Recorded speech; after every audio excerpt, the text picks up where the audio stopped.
咱国内10月电价今仔日确定啊，民生用电包括着主体、小店家和民生类似产业是无要起价，不过这产业用电是起12.5%，一度电来到4.29块。上开新的电价呢，10月16会开始施行，按算到年底进前会当为台电增加150亿。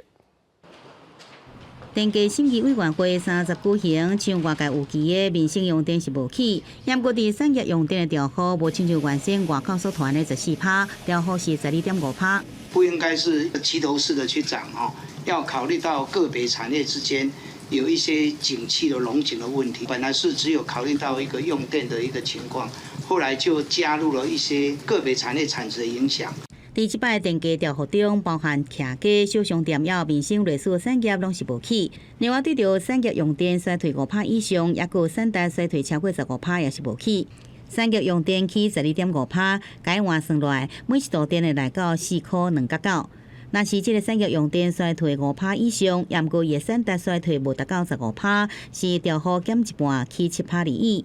经济部处长连金章讲，国内包含汽车甲自行车产业，拢可能是这波电价无起，也是调幅减一半起价对象。我呼吁这些店家，我们已经动涨，你就不要找理由再把物价拉高，来让消费者要付出更大的代价。未来台电的价格会越来越高，这是确定的。我们呼吁是不是要来研究让核能这个有运转的法源依据？